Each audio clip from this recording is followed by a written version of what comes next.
Hey everyone, welcome to the show. So last night, news broke that New York City Democratic Mayor Eric Adams had been indicted on federal charges. The charges have now been unsealed. So Adams' office, as you guys may know, the local government in New York City, it has been a hot mess for a while. Bunch of his administration officials had their homes raided, their devices seized over the past year. He had his devices seized. And it's not all for the same reason or even related to the same investigation. And then, even as early or as recent, I should say, as this month, a bunch of his officials resigned. So even before this indictment, numerous senators, Congress members, other government officials were calling for his resignation, including people in his own party. So now the Southern District of New York has charged him with 5 counts: of conspiracy to commit wire fraud and solicitation of foreign contributions and accepting bribes, wire fraud, 2 counts of solicitation of a contribution by a foreign national, and bribery.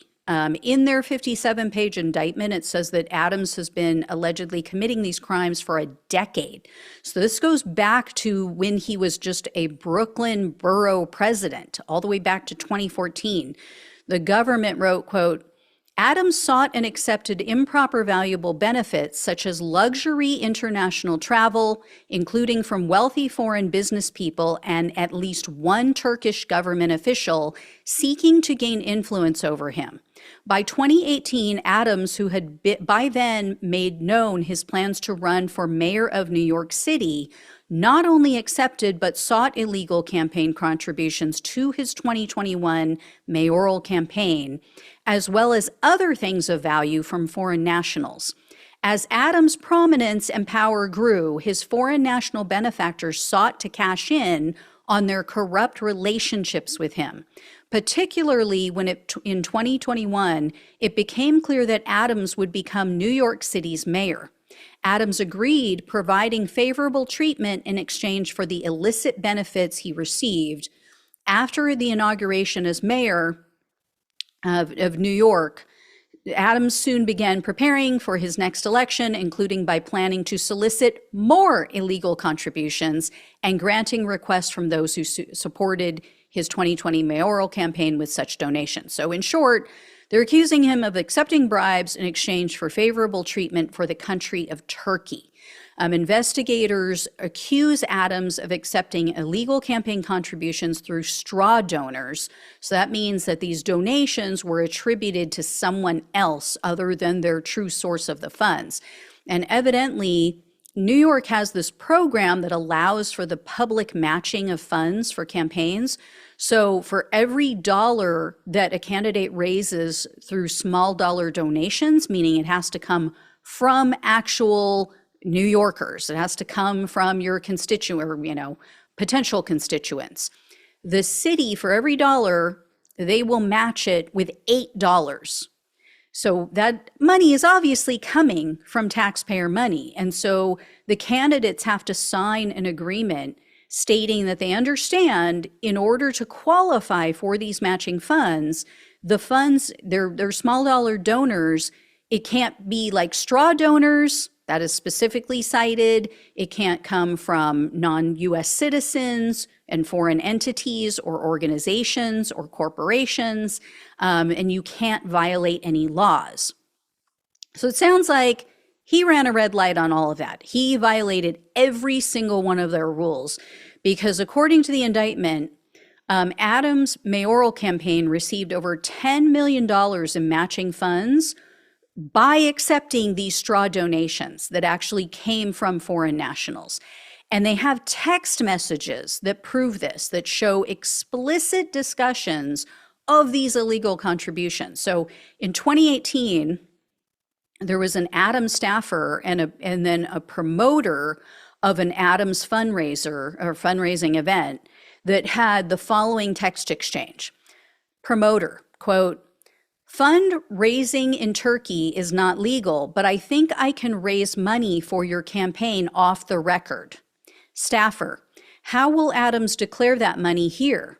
Promoter, "He won't declare it, or will make the donation through an American citizen in the US, a Turk. I'll give him I'll give cash to him in Turkey, or I'll send it to an American. He will make a donation to you. Now, the staffer kind of balked at this idea and said, hey, I don't know if Adams is going to go for this. This could cause trouble down the road. The staffer, though, approached Adams, told him exactly how this was going to go down, and he allegedly was on board and directed the staffer to go make it happen. And then in addition to the cash, the indictment says that Adams and others received free or discounted travel on Turkish airline. They received free rooms, meals, entertainment while they were in Turkey. He's also accused of trying to conceal these crimes by having other people, quote, create fake paper trails, falsely suggesting that he had paid or planned to pay for travel benefits that were actually free. And Adams deleted messages with others involved in his misconduct, including in one instance assuring a co-conspirator in writing that he, quote unquote, always deleted her messages. So they also say Adams would pay nominal amounts sometimes for very expensive accommodations to try to make it seem like he was paying his own way. So, for example, during one stay in Turkey, Adams paid $300 a night for something called the Bentley Suite. They had pictures of this suite. It's amazing. So that suite normally costs $3,500 a night. He and his spouse also were upgraded from coach to business class a bunch of times on Turkish Airlines. And the government said those seats, they cost anywhere between like $10,000 to $15,000. And so, he's paying for a coach seat that's like a few hundred and then getting upgraded for no reason, or we know the reason why now. And he didn't disclose any of this stuff. He didn't disclose his trips, all these goodies, nothing on his campaign disclosure reports. He's also accused of using government employees, or at least one, to perform personal tasks for him.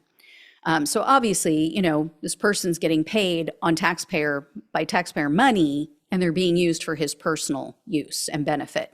So here's what he's accused of doing in exchange for all of these cash and prizes. Among other things, he pressured the New York City Fire Department to allow the opening of a Turkish consular building without a fire inspection.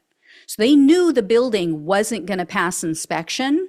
So they went to Adams, and then he put pressure on the official who's responsible for assessing the safety of this building. And they threatened this guy and said, if you don't do this, you don't sign off on this, we're going to fire you. So because apparently the Turkish president was coming to the US for a visit, and he was going to be going to the building. And so they wanted it done in time for that visit. Then the indictment also says that in 2015, Adams cut ties with the Turkish Community Center in Brooklyn at the behest of Turkish officials. So these Turkish officials went to Adams and said, hey, this community center, they're related to a political movement that's hostile to our government. So you need to stop spending time with them and associating. And so he's like, oh, okay. Yes, master. And it's clear from the messages that were sent by these Turkish nationals that they believed Adams was going to be the president of the United States someday. So that was their long game. They wanted to get him good with him. So it sounds like some of his co-conspirators may have flipped on him, because the indictment mentions staff members who allegedly helped him to commit these crimes. None of them are charged. So either they're cooperating or they're going to be indicted separately. But this scheme involves a lot of people. I mean, it's kind of amazing that they kept it quiet this long, because there were a bunch of straw donors that they used. I mean, they were donating hundreds of thousands of dollars to him. So, you have to come up with straw donors to cover that. And the maximum donation per person is $2,000. So think of how many people you have to involve in this. Apparently it included employees at a university in New York.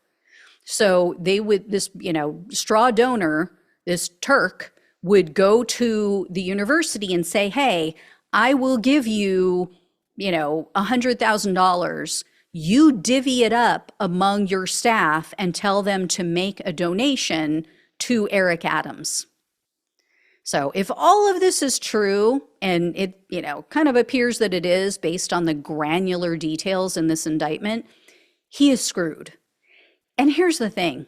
So many people in the progressive community, including myself, tried to warn Democrats about this guy. There had been all kinds of chatter before he became the mayor. But when he was running to become the mayor, people were talking about how he had been corrupt. And his actions never quite aligned with his words. He very often would throw minority groups under the bus with his policies and some of the things he said in favor of corporate interests. And then, he used his identity as a Black man like a shield. Anytime someone would accuse him of doing something wrong or being corrupt or being in the corporate pockets, he would say, oh, well, you're just coming at me. You're just pissed off because I'm a Black person. That's the only reason you're accusing me. That pisses me off because racism is a real problem in this country.